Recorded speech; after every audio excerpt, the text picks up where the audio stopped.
RJ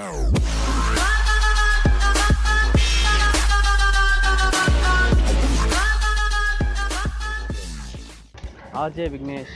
ஆமாம் sir, நீங்கள் தான். இந்த அரசியல் சம்மந்தமாக நிறைய வீடியோஸ் பண்ணிகிட்ருக்கீங்கன்னு சொல்லி கம்ப்ளைண்ட் வந்திருக்கு. ஏன் இந்த மாதிரிலாம் பண்ணிகிட்ருக்கீங்க? யாருக்கு சொல்லுங்கள்? கட்சியிலேருந்து கொடுத்துருக்காங்க.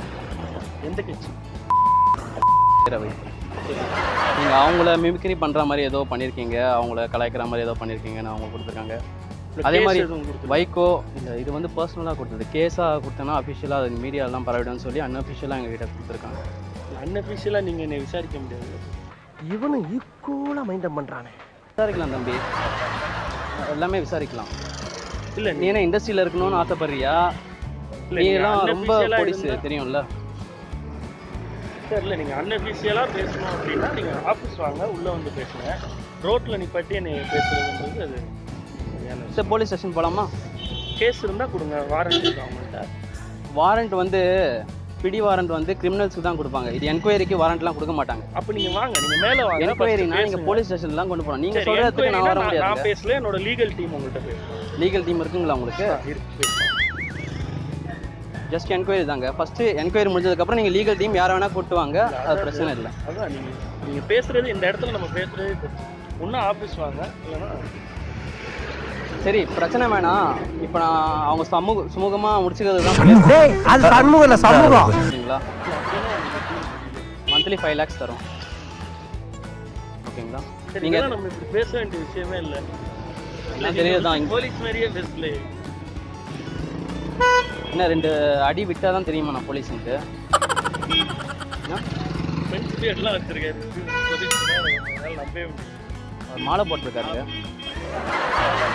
போலீஸ் கிட்ட ஃபர்ஸ்ட் நீங்கள் இந்த மாதிரி பேசாதீங்க. மீடியானா போலீஸ் கிட்ட என்ன மாதிரியான பேசுவீங்களா? சார் நீங்கள் தான் சார் ரோட்டில் வச்சு நீங்கள் கலாச்சிட்டு இருக்கீங்க. வாங்க ஆஃபீஸ் வாங்க, நீங்கள் போலீஸ் தானே, தைரியமாக வாங்க ஆஃபீஸ் வாங்க. சரியான ஆம்பளை ஏரியா கோயா வாடா, நீ தெருவுக்கு வாடா, சொல்லிட்டு போ. அங்க வந்து வர நீங்கள் சொல்லாதீங்க சார். ஏன் எனக்கு தைரியம் இல்லைன்னு நினைக்கிறீங்களா? ஒரே நாளில் கேஸ் போட்டு மொத்த ஆஃபீஸும் கீழே கொண்டு சார். நீங்கள் லீகலாக என்ன வேணால் பண்ணிக்கோங்க, நீங்கள் கேஸ் போடுங்க. இது பண்ணி மிரட்டுறது தான் தப்பு. நீங்கள் என்னை மிரட்டலிங்க, நான் நடக்க போகிறத சொல்கிறேன். என்ன நடக்குது? என்ன நடக்க போகுது? தெரியும் உங்கள்கிட்ட சொன்னாங்களா? இப்போ வந்து பாருங்க, அடுத்து எங்கள் கட்சி தான் ஆட்சிக்கு வரப்போகுது. புரியுதுங்களா? என்ன சார் போலீஸ்காரர் இல்லாமல் அரசியல்வாதியாக பேசிட்டு எல்லாமே கலந்தது தான்ப்பா. கேமரா இந்த காரில் இருக்கா, அந்த காரில் இருக்கா? அந்த காரில் இருக்கு. என்னைய கூப்பிட்டு வந்தாரு ஒருத்தன், ட்ராப் பண்ணி அவனுக்கு ஒரு நல்லா நடிச்சு கூப்பிட்டு வந்தார். அங்கே உள்ள இருந்து வெளில கூப்பிட்டு வந்தது நல்லா கூப்பிட்டு வந்தாரு. ட்ராப் நல்லா இருந்தது. பட் நிறைய சீரியஸாக இந்த மாதிரி நடக்கும்ன்றதுனால அப்படியே விட்டோம். இவர் வந்து அசிஸ்டன்ட் கமிஷனரா, நல்லா பார்த்துக்கங்க. ஓகே, இவர் அசிஸ்டன்ட் கமிஷனரா, இவர் எஸ்பி, அவர் டிஎஸ்பி. லூசான ஒரு சட்டை. எப்போ இந்த சட்டையை வாடகைக்கு எடுத்தாலும் இந்த பேர் தான் இருக்கும். அதில் கோவிந்தராஜ்னு ஒரு பேர்.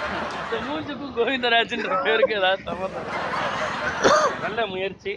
ஸோ வாழ்த்துக்கள். தேங்க்யூ. 5 லட்சம் ரூபா கொடுக்குற மாதிரி யாராவது இருந்தால் சொல்லுங்க, நாங்களும் காத்து கிடக்கணும். ஒன்றும் சரி, அடுத்த அரசியல் ஏதாவது வர்றதுக்கு பிளான்? ஒன்றும் இல்லை. நீங்கள் பாருங்க, அப்படியே இந்த இன்டர்வியூ மட்டும். மட்டும் சப்ஸ்கிரைப் டு சென்னை பசங்க. சென்னை பசங்க. எஸ்.